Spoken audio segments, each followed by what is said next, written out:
El secretario de Estado John Kerry revela ante el Congreso de Estados Unidos que podría reunirse en los próximos días con los negociadores de los diálogos de paz en La Habana. En completo hermetismo, jefes negociadores de la FARC partieron del aeropuerto de Valledupar rumbo a La Habana. Presidente Santos espera que impasse con las FARC dé un nuevo impulso a las negociaciones. Asegura que la intención de firmar la paz el 23 de marzo sigue vigente. Gobierno colombiano comprará energía del Ecuador con el fin de evitar un racionamiento en el país. Por lo menos en septiembre se restablecerá totalmente la operación de la central hidroeléctrica de Guatapé. Firma XM reporta una reducción en el nivel de los embalses al 30%. Estados Unidos cancela la visa del general Luis Eduardo Martínez, quien hace tan solo una semana fue retirado de la institución. La Procuraduría General abre investigación contra el ministro de Hacienda Mauricio Cárdenas y la Junta Directiva de Ecopetrol por los presuntos sobrecostos en la ampliación de la refinería de Cartagena. En Washington, el expresidente Álvaro Uribe Vélez denunció hoy persecución judicial contra funcionarios que hicieron parte de su gobierno. El gobierno presenta panorama favorable para el crecimiento del turismo. Sin embargo, se registran inconvenientes por escasez de infraestructura. Primera línea del metro de Bogotá será elevada e irá hasta la calle Sexta con avenida Caracas. Alcalde Enrique Peñalosa dice que obra estará finalizada en el 2022. Dos hermanas que fueron separadas por la tragedia de Armero se reencuentran después de 30 años. ¿Qué es lo que pasa en Santa Fe? ¿Por qué la sucesión de desaciertos del técnico? El suizo Gianni Infantino, casi seguro nuevo presidente de la FIFA. El momento íntimo de un artista en su estudio es expuesto en Revealed, una muestra fotográfica que trae a Bogotá el nieto de Pablo Picasso. Con él y con esta hermosa exposición los espero al final de la emisión desde el Hotel Sofitel en Bogotá. Buenas noches, estos son nuestros secretos de hoy. 1. Lista la cuenta regresiva contra el magistrado Pretel. 2. La historia de un paquete chileno. 3. Los dos compromisos del expresidente de Avianca, Fabio Villegas. 1, 2 y 3 al cierre.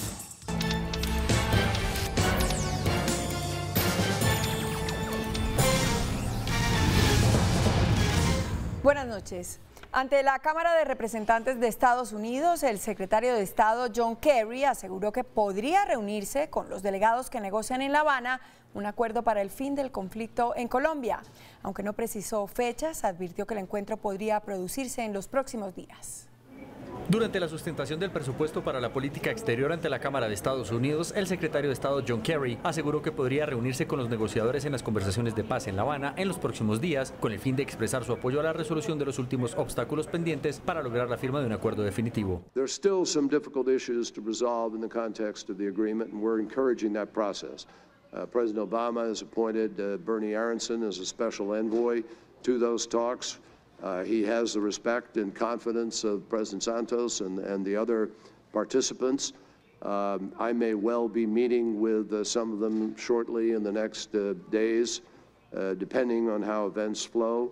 There are many countries that are supportive of this effort, and our hope is that we can resolve the transitional justice issues and the victims' issues, which are two of the most critical ones outstanding at the moment. Kerry no precisó si se entrevistaría con negociadores tanto del gobierno como de las FARC. Tampoco indicó dónde se produciría la reunión, aunque sí adelantó que prevé viajar en las próximas semanas a Cuba para afinar detalles de agenda de la visita del presidente Obama a la isla, anunciada para el 21 de marzo. Los negociadores de las FARC fueron trasladados hoy a La Habana desde el aeropuerto de Valledupar. La presencia de un helicóptero y un avión bimotor de la empresa Searca generaron la expectativa en el terminal aéreo sobre la presencia de los mismos negociadores de las FARC que el pasado jueves hicieron un acto masivo con presencia de guerrilleros armados y población civil en el corregimiento de Conejo, en La Guajira. Un helicóptero con emblemas de la Cruz Roja Internacional en la mañana partió hacia un lugar en la serranía del Perijá. 2 horas más tarde, el helicóptero retornó al aeropuerto Alfonso López con varios pasajeros. 1 hora después, la aeronave volvió a decolar y regresó sobre el mediodía con los negociadores de las FARC, quienes abordaron el avión que los llevó a La Habana. Y desde Armenia, el presidente Juan Manuel Santos dijo que espera que el impasse que se presentó con las FARC la semana pasada produzca un nuevo impulso a las negociaciones. Y aseguró que la intención de firmar la paz el 23 de marzo sigue vigente. El presidente señaló que los negociadores del gobierno viajan mañana a Cuba y el sábado reanudarán las conversaciones. Hay una fecha que ha sido pactada por las dos partes. La intención de poder cumplir esa fecha sigue vigente. este impasse que tuvimos con lo que sucedió en La Guajira, en Conejo. Espero que lo que produzca es un nuevo impulso y podamos llegar a la fecha pactada con los acuerdos finiquitados. Luego de entregar 120 casas del programa Mi Casa Ya, el jefe de Estado en rueda de prensa condenó la presencia de guerrilleros armados de las FARC la semana pasada en un colegio en el corregimiento de Conejo, en La Guajira. Es una infracción clarísima al derecho internacional humanitario y además es un hecho que estará dentro de los hechos que se denuncien ante este tribunal que se está conformando. Organizaciones indígenas le propusieron al gobierno que sea la Guardia Indígena la que custodie las zonas de concentración tras la firma de la paz con las FARC. La propuesta la hizo el representante por las comunidades indígenas en el Congreso. El parlamentario aseguró que las FARC han mostrado su desacuerdo con que sean miembros del ejército quienes los cuiden. Por eso resulta viable esta alternativa. Creeríamos que nuestras guardias indígenas que están capacitadas, hombres, mujeres de más de 20 años que tienen su experiencia, con sus bastones de mando y no armados, con la ONU pudieran cumplir esa función social de apoyar estas zonas de concentración. La próxima semana se votará la totalidad del articulado en el Congreso que le brinda facultades al presidente Juan Manuel Santos para determinar las zonas de concentración. Por su parte, el ministro del Interior, Juan Fernando Cristo, celebró como una gran noticia para el proceso de paz y una derrota para políticos manipuladores la declaración del presidente de los militares en retiro, general Jaime Ruiz Barrera, en favor de la justicia transicional que se acordó en la mesa de negociaciones de La Habana. El ministro del Interior, Juan Fernando Cristo, aseguró que con la declaración del presidente de ACORE, general en retiro Jaime Ruiz Barrera, aceptando la justicia transicional para los militares, es una derrota para los políticos que quisieron ponerlos en contra de la paz. Por primera vez en Colombia comenzamos a ver a sectores políticos dedicados a manipular a la fuerza pública, a tratar de poner la fuerza pública contra el Estado. Pues la declaración de Ruiz Barrera lo que le da a este debate es un elemento nuevo, importante, de solidez, y es una muy buena noticia para el proceso de paz. Para el ministro, así quedan despejadas las dudas sobre la justicia transicional. El expresidente Álvaro Uribe denunció hoy ante la Comisión Interamericana de Derechos Humanos de la OEA una persecución judicial contra él y contra miembros de su gobierno. Informe de nuestro corresponsal en Washington, Jaime Moreno. En la visita que inició hoy el expresidente Álvaro Uribe Vélez a la ciudad de Washington, se reunió con congresistas y con la Comisión Interamericana de Derechos Humanos, expresando sus críticas al proceso de paz en materia de justicia y una supuesta persecución judicial contra él y personas que hicieron parte de su gobierno. La instigación a falsos testigos para acusar a mis compañeros de acción pública y a mi familia. Todo a partir del precedente nefasto del exmagistrado auxiliar de la Corte Suprema, Iván Velázquez, caracterizado por ofrecer beneficios a presos a condición de acusarme. El expresidente Uribe asegura que las denuncias contra ellos han sido inducidas por delincuentes que fueron procesados durante su gobierno. Muchos de esos testigos criminales notorios fueron llevados por mi gobierno a la cárcel o extraditados. Y varios de ellos que estando clandestinos en el extranjero, sus testimonios han sido validados. O también el supuesto hacker. Tanto la CIDH como el Congreso, donde se reunió con varios senadores y representantes de ambos partidos, el senador Álvaro Uribe manifestó sus reparos al proceso de paz porque no está de acuerdo con lo negociado en materia de justicia. El expresidente Álvaro Uribe Vélez se reunirá mañana con más congresistas y el próximo lunes viajará a un foro a la ciudad de Miami. Información desde Washington con Jaime Moreno para CMI La Noticia. Estados Unidos canceló la visa al general en retiro Luis Eduardo Martínez, quien hace una semana fue llamado a calificar servicios. La notificación de la cancelación de la visa la recibió al final de la tarde el propio general Luis Eduardo Martínez a través de un correo electrónico enviado por la embajada norteamericana. Estos documentos de la DEA, en los cuales es mencionado por presuntos vínculos con el narcotráfico, obligaron al gobierno a retirar de la institución al alto oficial hace tan solo una semana. Martínez ya contrató abogados para emprender su defensa y posiblemente entablar una demanda contra la policía. Según ha manifestado el propio oficial, su única intención es dejar en limpio su nombre y demostrar que es inocente. Los últimos cargos desempeñados por Martínez fueron director de Carabineros, director administrativo y comandante de la Policía de Bogotá. La Corte Constitucional, a través de una sentencia de unificación, determinó cómo debe cumplirse el retiro de los servicios de los miembros de la fuerza pública. Indicó que no se requiere motivación para aplicar el llamamiento a calificar servicios y señaló que los retiros discrecionales requieren una motivación mínima. Se mantiene la facultad discrecional del presidente. Al hacer una revisión de varias decisiones judiciales, la Corte Constitucional fijó la pauta para el retiro del servicio a miembros de la fuerza pública. Para el llamamiento a calificar servicio, la Corte Constitucional defendió la discrecionalidad para que opere y aseguró que por la estructura piramidal de la fuerza pública, las decisiones de llamar a calificar tienen unos requisitos como la edad de retiro y el tiempo de servicio, por lo que no deben ser motivadas. Para retiros discrecionales por parte de las fuerzas, el alto tribunal considera que la motivación del acto de retiro es garantía del derecho de defensa ante situación de reproche. En este sentido, ordena que las decisiones deben tener un mínimo de motivación. Frente a la facultad discrecional que tiene el presidente de la República, el alto tribunal no hace ningún pronunciamiento.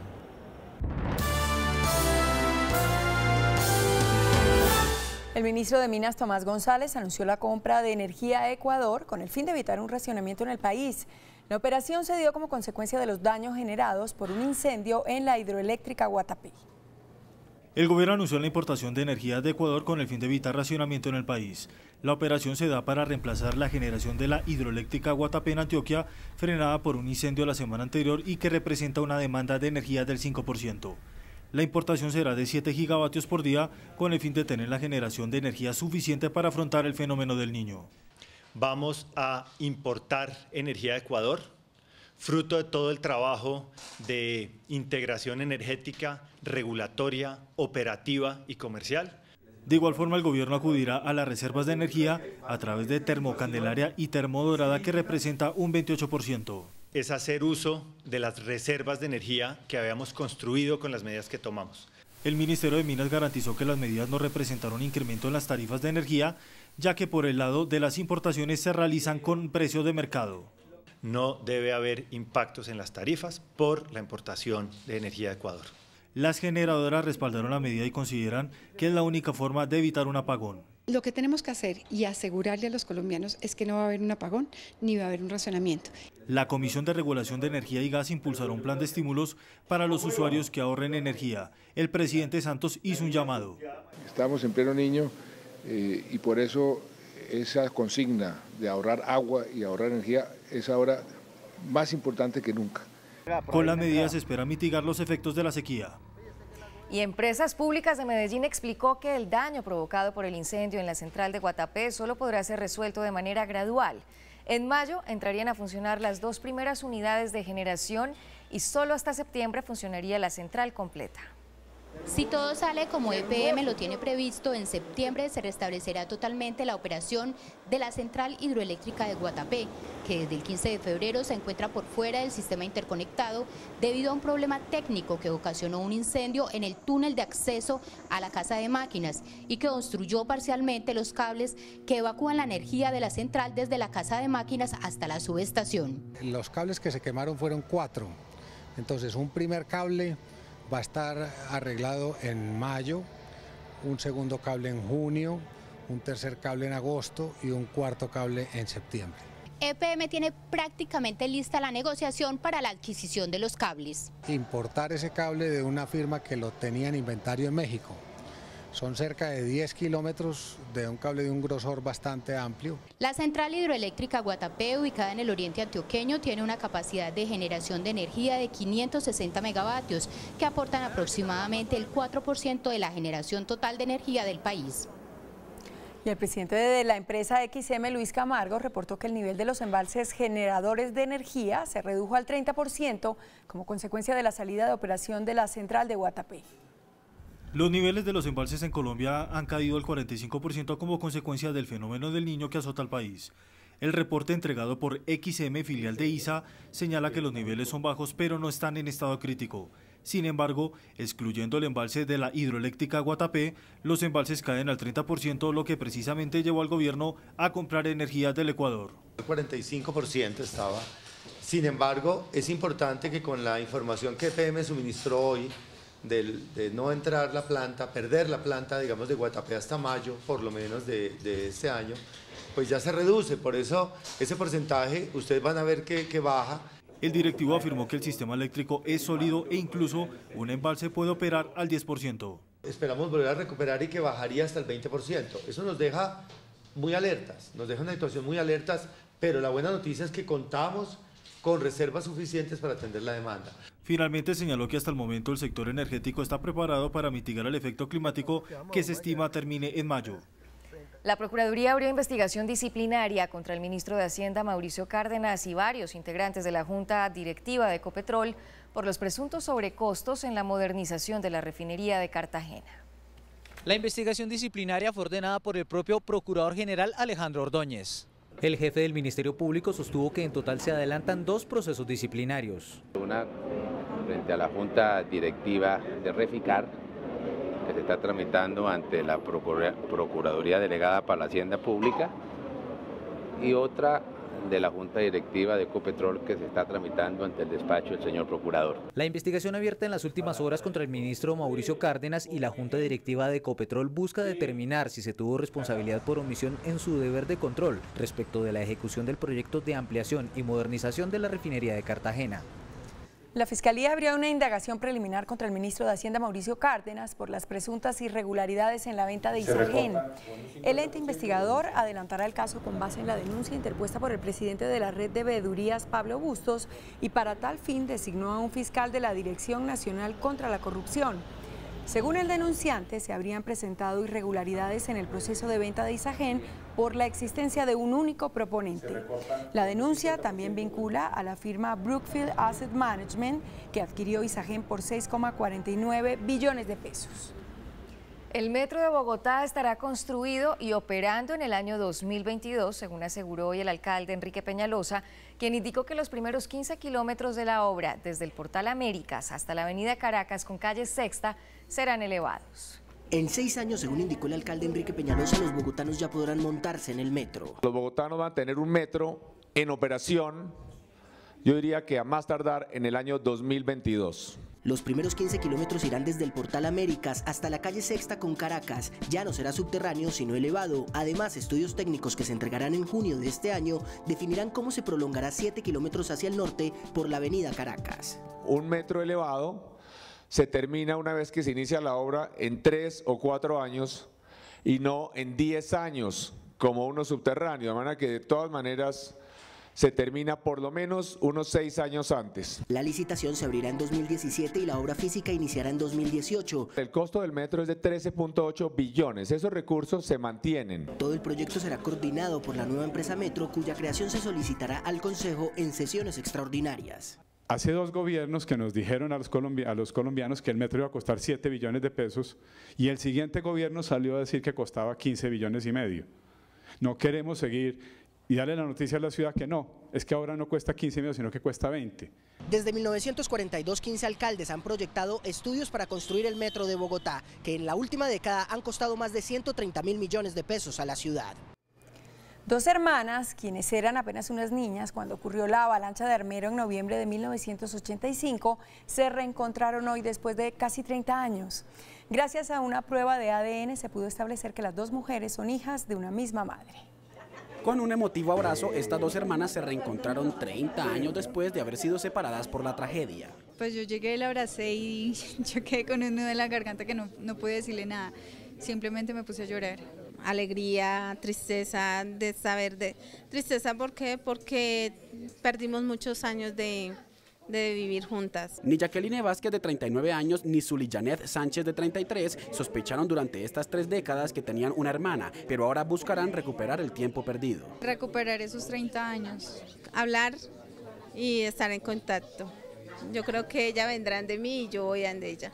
La clave para verificar que eran hijas de una misma madre fue una prueba de ADN practicada en Bogotá que tardó 3 semanas. Es el análisis de una molécula que se llama el ADN mitocondrial, porque toda persona hereda de la madre ese marcador, específicamente el ADN mitocondrial. Las 2 mujeres unirán esfuerzos para encontrar a su madre que permanece desaparecida.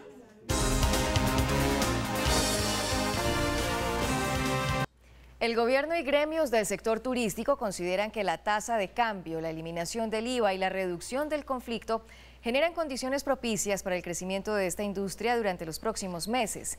Sin embargo, tendrán que mejorar la infraestructura para poder atraer más visitantes. La industria del turismo busca recuperar destinos que durante el periodo más intenso del conflicto estuvieron vedados para los visitantes. En un contexto de paz definitivamente Colombia se hace más grande y el país del realismo mágico seguro te va a encantar. Desde algunos de los destinos tradicionales, esos otros municipios que están alrededor, que hacen parte de esa zona de influencia y que muchas veces los colombianos no lo saben o no han podido acceder anteriormente porque no existían las condiciones para hacerlo. Las agencias esperan altos beneficios de la eventual firma del acuerdo de paz. Se van a modificar las advertencias de 56 gobiernos extranjeros para con sus nacionales y vamos a estar colocados de nuevo en el mapa turístico internacional. Pese a la modernización de esta industria, se siguen presentando problemas, como el que enfrentó la tripulación de uno de los yates más lujosos del mundo al llegar a Cartagena, donde no encontró las condiciones óptimas en el muelle. Es una muestra del interés que hay ya en este momento de megayates de todo el mundo en visitar puertos colombianos y es una muestra al mismo tiempo de la incapacidad que tenemos ahora mismo para atender ese tipo de visitas. Finalmente, este yate fue desviado a otro muelle cercano para una exhibición. La ministra de Comercio, Cecilia Álvarez, afirmó que Colombia mantendrá en firme el cobro de aranceles a textiles, manufacturas y calzado procedentes de Panamá con el fin de proteger la industria nacional. Con el fin de proteger y evitar impactos a la industria nacional, el gobierno mantendrá en firme los aranceles impuestos a las importaciones provenientes de Panamá. El Ministerio de Comercio calificó de inaceptable que entren productos por debajo de su precio comercial. Porque aquí no puede entrar zapatos a 50 centavos de dólar. No puede, acaba con la industria nacional. La funcionaria hizo un llamado al gobierno panameño a resolver el tema en una mesa de trabajo en compañía de los empresarios de ambos países. Que sea la cancha nivelada para Panamá y para Colombia. El tema arancelario falló en primera instancia a favor de Panamá en la Organización Mundial del Comercio. El Ministerio de Transporte expidió la nueva tabla de avalúo de vehículos, que será la base para fijar el impuesto de rodamiento. Según el gobierno, la nueva tabla corrige los avalúos de la resolución anterior. Tras una semana de que se suspendiera la tabla de avalúos de vehículos que dejó miles de traspasos frenados, hay aproximadamente 45.000 vehículos que no han podido hacer traspaso. El Ministerio de Transporte expidió la nueva tabla con la que se fija el impuesto de rodamiento. Ningún avalúo podrá superar este año el 6,7% con respecto al del año pasado. Todos están por debajo del valor comercial y con un ajuste que no supera la inflación. Los colombianos podrán consultar el valor comercial de su carro en la página del ministerio, digitando el tipo, clase, marca, línea, cilindraje y modelo. Y sobre el valor comercial sabrán cuánto pagan de impuesto, 1,5% si el carro vale hasta 42 millones, 2,5% si cuesta hasta 96 millones y 3,5% si supera ese valor. Las secretarías de Hacienda ya podrían empezar su procedimiento para poder liquidar los impuestos. El ministerio anunció que con esta nueva tabla los colombianos podrán continuar con sus trámites. El ministro del Posconflicto, Rafael Pardo, propuso una reforma al seguro de riesgos laborales para que los trabajadores independientes del campo puedan acceder al beneficio. Un acuerdo de paz obligaría al gobierno a ampliar la seguridad social para los trabajadores del campo y quieren empezar por darles un seguro en caso de que se accidenten en el trabajo. Un trabajador informal, un trabajador independiente, un productor independiente podría estar protegido en riesgos laborales con esta propuesta que estoy haciendo. Yo asumo esa propuesta suya como una tarea mía en esa iniciativa. Como requisito, el trabajador del campo debe acceder al ahorro voluntario que ofrece Colpensiones como mecanismo pensional. Para agrandar la opción del aseguramiento al sector rural, no solo BEPS, que es un ingreso para la vejez, sino también un seguro de riesgos laborales. El Ministerio del Trabajo está estructurando los decretos para la reforma del seguro de riesgos laborales. El agente comercial en Colombia de la tienda de ropa Mango anunció el cierre de sus puntos de venta en el país por competencia desleal. Esta imagen corresponde a la primera de las 12 tiendas de Mango en Colombia que cerrará. Según el agente comercial de la marca Mercadeo y Moda, la decisión se tomó por la falta de garantías de la casa matriz española de Mango y competencia desleal. Es resultado de las circunstancias de la imposibilidad de seguir atendiéndolas. Según la compañía colombiana que viene operando la marca, la matriz busca quitarle el negocio para dejarlo en manos de otra industria extranjera. El personal nos lo han ido retirando en la competencia, eso es competencia desleal. El 28 de marzo todas las tiendas de mango en Colombia dejarán de operar. El índice de capitalización de la bolsa que mide el comportamiento de las 20 principales acciones cerró al alza. El índice de capitalización de la Bolsa de Valores de Colombia subió 0,97% a 1.240 puntos. La acción de Pacific fue la que más subió con una valorización de 27,99% a 2.195 pesos. La acción de Conconcreto fue la que más cayó con una pérdida de 1,93% a 1.015 pesos. La acción más transada de la jornada fue la del fondo Horizons Colombia al movilizar más de 38.000 millones de pesos. El precio del dólar cerró a la baja. Indicadores económicos del día en CMI. La tasa representativa del mercado que regirá para mañana viernes será de 3.310 pesos con 16 centavos. Los profesionales del cambio compran la divisa entre 1.130 pesos y la venden entre 1.160 pesos. Un euro cuesta 3.685 pesos con 40 centavos. La libra de café en Nueva York se cotizó a $1 con 16 centavos. El azúcar se transó en 14,26 centavos de dólar la libra. El barril de petróleo WTI se cotizó en $33 con 7 centavos. Una acción de Ecopetrol cuesta 1.150 pesos. Abogado, productor de televisión y curador de arte, Olivier Widmayer Picasso, nieto de Pablo Picasso, hace que otros vean lo que él no vio de su abuelo. Después de comerciales, los espero con Revealed, una muestra de fotografías de grandes íconos del arte mundial.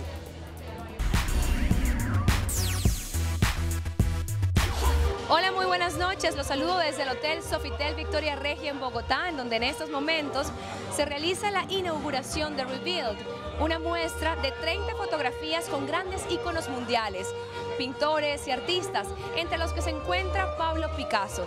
Y todo llega a Bogotá precisamente bajo la cabeza del nieto de Pablo Picasso, Olivier, con quien hablamos hoy. Una interesantísima selección de retratos conforman Revealed, en total 30, de artistas en su mayoría, a los cuales se han capturado en uno de sus momentos más íntimos. It's a very unusual way to discover the intimacy of artists in their studios. So I've tried to show how much it's complicated for an artist to accept a photographer. Sometimes it's difficult, they don't like this. Sometimes they love it. And in the case of my grandfather, Pablo Picasso, for example, or Jeff Koons, they take the power. They take the camera and they say, okay, it's me doing the moment. Así podemos apreciar momentos de Pablo Picasso como este en 1958, donde aparece bailando con quien luego sería una de sus esposas, Jacqueline, o en esta donde aparece con la célebre Sylvette David, su musa y modelo en un periodo. También aparecen otros grandes artistas como Miró, Francis Bacon, Salvador Dalí, René Magritte, Jeff Koons y Fernando Botero, entre muchos otros.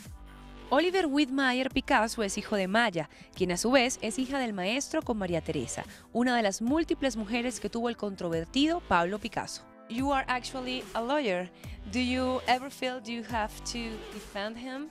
Yes, in fact, it was a good chance, a good opportunity for me to have studied law, to be able to understand the good and the bad, and to make a portrait which is accurate. So I wouldn't say that my grandfather was a difficult man, but it was not easy. It's not easy to do what he has done in his life. El Nacional vive una primavera que tuvo uno de sus frutos con la nominación de la película El abrazo de la serpiente a los premios Oscar, que esperamos ganar, pero también con la exploración de nuevas narrativas y géneros. Es el caso de la nueva película de Felipe Cano, La semilla del silencio, que busca retratar una realidad. Una valiente fiscal de derechos humanos y un detective del CTF dan vida a la semilla del silencio. Estoy a cargo de varias investigaciones, entre ellas una muy grave que compromete personajes muy importantes del país. Los expertos califican esta cinta como un homenaje a los héroes de la patria, pero también como una crítica a la impunidad y a la corrupción que a veces permea el sistema. Cómo se lucha por la justicia y por la verdad en un país como el nuestro y qué trabas tiene el hecho de haber tomado la decisión de pelear por la justicia y la verdad. Esta cinta promete un viaje por las emociones con un ritmo que cambia continuamente. Un día te sientas a hacer una cena con Andrés y con Angie donde toda la emocionalidad está puesta y al otro día haces una persecución. La semilla del silencio en cines desde el próximo 3 de marzo. rechazada la demanda que proponía aumentar las cátedras de educación sexual para niños de preescolar y primaria en Colombia, se han suscitado varias dudas, entre las cuales está cuál es la edad idónea para comenzar a hablar de educación sexual. Mi compañera Ángela Peluja indagó sobre el tema. Según el Departamento Nacional de Planeación, el 12% de los hombres y el 6% de las mujeres adolescentes de nuestro país inician su primera relación sexual antes de los 14 años. El 19.5% de las adolescentes, es decir, mujeres menores de 19 años, han sido madres o estaban embarazadas en el momento de aplicar la encuesta. Ante la decisión de la Corte Constitucional de no ampliar la cátedra de educación sexual para preescolar y primaria, el hogar se convierte en el principal escenario para educar en sexualidad a los menores. Hablar y educar sobre la sexualidad se debe hacer desde los 3 años de edad, dado que a esa edad los niños ya hablan. Primero se habla un poco de lo que es el amor, las relaciones afectivas, para ir preparando a los niños por el autorrespeto. Es necesario que los padres estén capacitados para responder con conocimiento las preguntas que sobre sexualidad realizan los niños. Desde el Hotel Sofitel en el norte de Bogotá, en la inauguración de la exposición Revealed, me despido deseándoles que tengan una muy feliz noche. Nosotros nos vemos mañana. Chao. Después de la pausa, nuestros secretos de hoy. 1. Lista la cuenta regresiva contra el magistrado Pretel. 2. La historia de un paquete chileno. 3. Los 2 compromisos del expresidente de Avianca, Fabio Villegas. 1, 2 y 3 después de comerciales.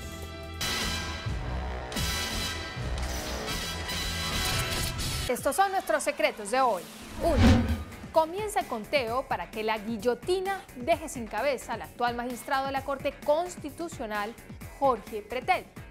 El próximo 16 de marzo, cuando el Congreso abra su periodo de sesiones ordinarias, el Senado iniciará el examen de la acusación que contra el magistrado formuló la Cámara de Representantes.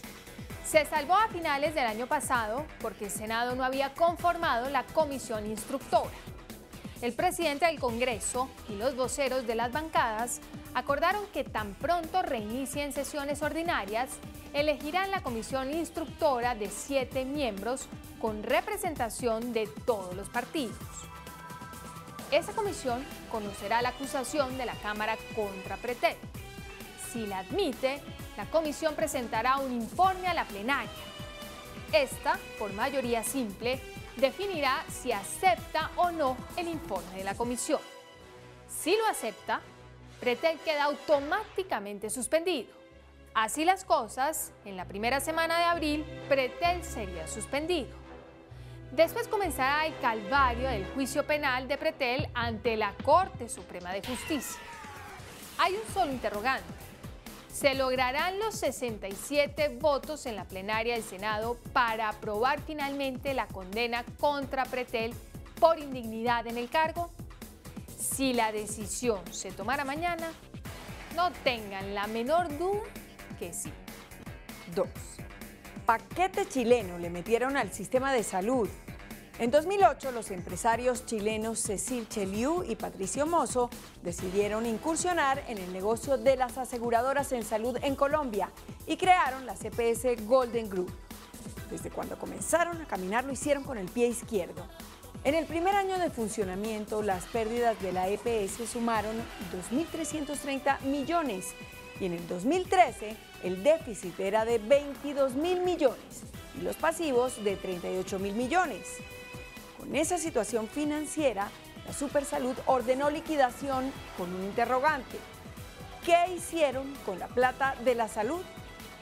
Los liquidadores comenzaron a escudriñar la contabilidad de la entidad y les llamó la atención un oneroso contrato de Golden Group con un centro médico, IPS Austral, que era de los mismos chilenos, Cheliú y Mozo.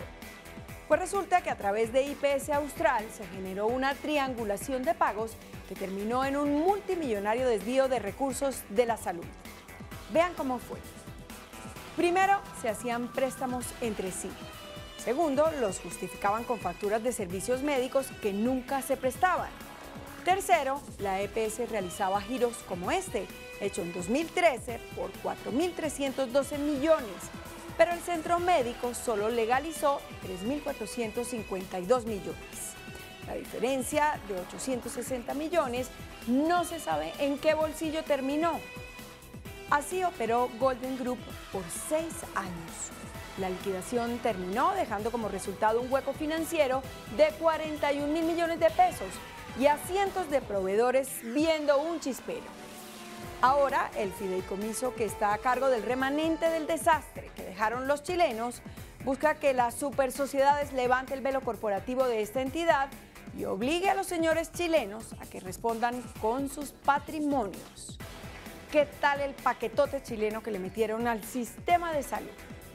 3. El expresidente de Avianca, Fabio Villegas, confirmó que aceptó ser presidente ejecutivo de la cadena de hoteles Decameron, que pertenece al Grupo Santo Domingo. En sus más de 20 años de existencia en el sector turístico y hotelero, Decameron tiene numerosas y atractivas edificaciones en Colombia, Panamá, Ecuador, México, Perú, El Salvador, Jamaica, Cabo Verde, Marruecos y Senegal, Costa Rica y Haití.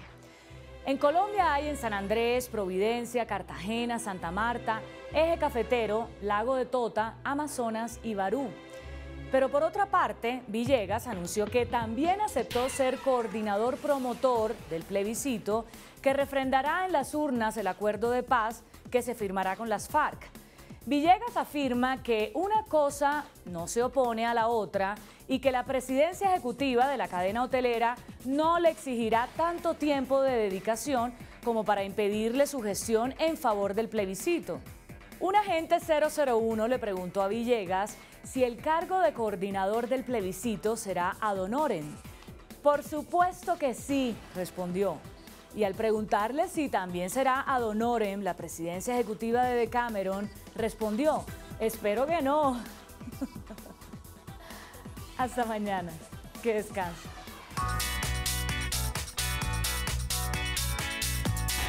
Después de la entrevista en Pregunta Yamit con Andrés Escobar, gerente de Metro Bogotá, ¿usted cree que con el alcalde Peñalosa se construirá la primera línea del metro en Bogotá? Sí, 62%. No, 38%.